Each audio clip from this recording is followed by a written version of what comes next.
It's hard because, like, a lot of people just see where I am now, but, like, if you saw, like, the buildup of it, like, it was hard. Like, it was rough because no one's ever really done what I did, and I had, like, no money, Mhm. and, like, I was just making shit bad as I went. So where is MrBeast now? Well, after starting his channel 8 years ago on YouTube, he now has 35 million subscribers, 5.5 billion views, over 700 videos, donated over $2 million in his videos, and raised $22 million to plant 22 million trees. In this video, I pinpoint the pivotal moments that led to his success, and do stay until the end as I lay out the tricks you can use that allowed MrBeast to consistently get over 10 million views per video. Before getting to it, I just want to say thanks for the overwhelming positive feedback I received on my last video.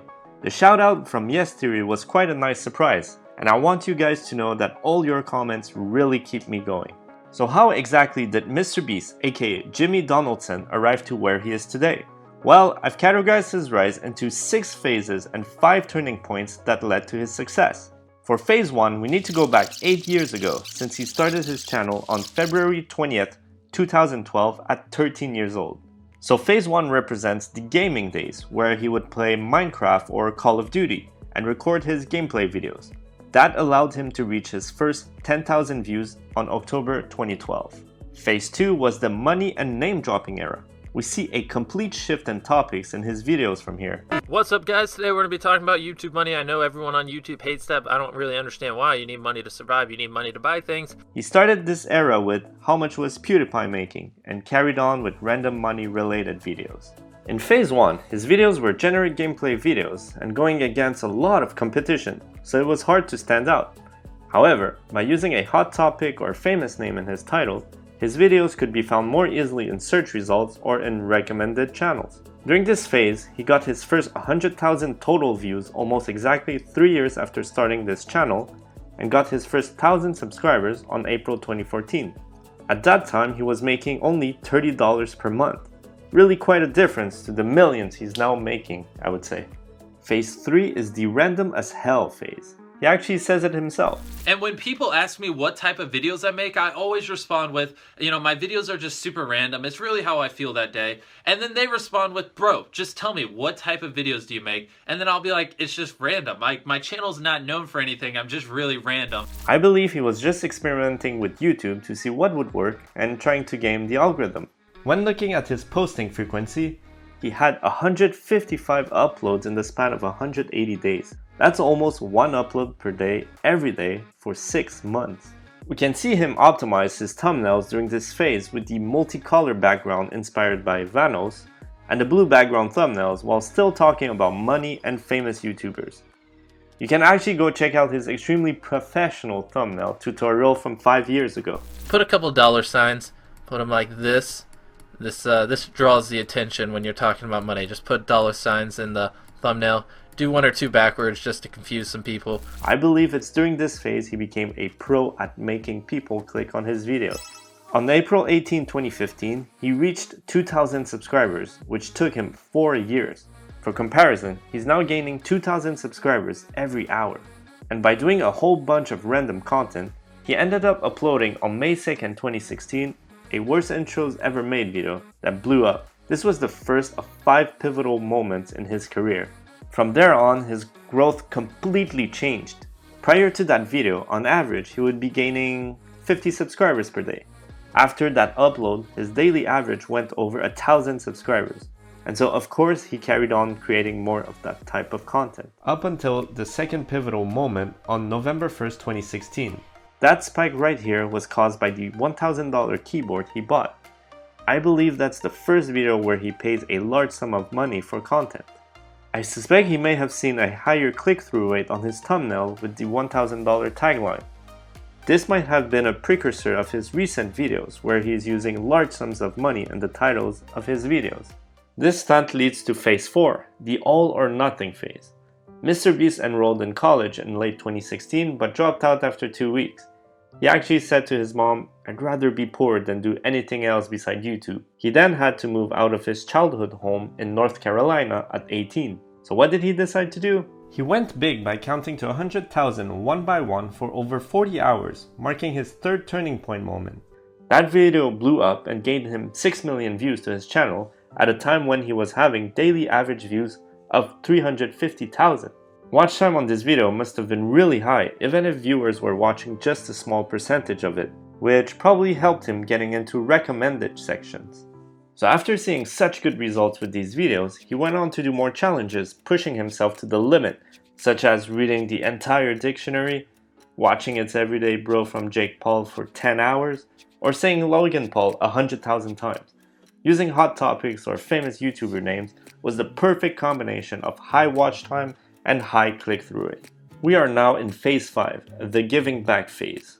On June 15, 2017, he gave $10,000 to a homeless man using his brand deal money. MrBeast basically told the company, who initially was giving him $5,000, that if they double it, he would give it to someone.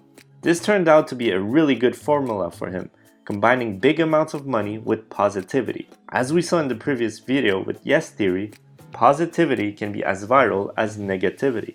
Another factor that helped with his giving back phase is that the viewer knows he's genuine by now. By doing all the crazy stunts with counting to 100,000 or reading the whole dictionary, his audience knows he's doing it from the heart and not for the clout like some other YouTubers have done. The audience knows he will deliver on his crazy stunts and not fake it. And it's during this phase that we are now at our 4th pivotal moment. January 2018 was when everything changed once again, when he uploaded the video where he donates money to attractive Twitch streamers, and another where he bought one Snicker bar from every Walmart. We can see here that positivity and over-the-top challenges equal a viral machine. Prior to that video, he was getting 3,600 subscribers per day, but after that spike he was gaining 6 times as much, gaining 22,000 subs per day. The Snicker bars actually marks the beginning of the 6th and last phase, go big or go home. During the phase, we see the last pivotal moment with the video where he orders water and tips ridiculously large sums of money on October 26, 2018. We see here Jimmy Donaldson going mainstream. Prior to October 2018, he was getting on average 90 million views per month, which is already insane. However, after that spike, his monthly average became 200 million views. So how big did he go during the last phase? Well, his most successful video to date is putting 100 million Orbeez in his friend's backyard with 82 million views. After that, he kills it with a bunch of viral videos such as I bought everything in store challenge or planting 20 million trees, and he consistently gets over 10 to 20 million views. By choosing quality over quantity, he now uploads less, which leads to greater audience participation when his content is published. He probably spends days or even weeks planning, shooting, producing, and editing his videos. A far cry from his 155 uploads in 180 days. We can see at this point he's mastered YouTube algorithm with his titles, thumbnails, and content. It sounds basic, but he himself has said that that's where he focuses most of his energy on. Where other people are thinking about thumbnails for 1 hour, he'll be optimizing for days. You're a thumbnail man. Yeah, I am. Some men are tits, some men are ass, and some men are thumbnail. Yeah, definitely the thumbnail type of guy. Now why thumbnail and title? Well, you should know that YouTube's algorithm main focus is on watch time and click-through rate. Basically what that means is that if your video's thumbnail catches someone's attention more than the average, you win points in YouTube's eyes. Let's have a look at his latest videos. That's where you can see how he optimizes his process. Now do note that I'm paraphrasing parts of his talk at VidCon here. Titles are under 50 characters in order to not get cut off in suggested areas. He often starts with the punchline. We can see here, for example, $200,000 or $70,000, which grabs the attention right away. Now if we look at his titles, we often see the words 24 hours, challenge, 10 or $100,000. I'm 100% sure he's done some split testing and has seen better click-through rates using these words. Next is stronger opinion equal higher CTR. Jimmy gives the example where you imagine a video about why you hate bananas.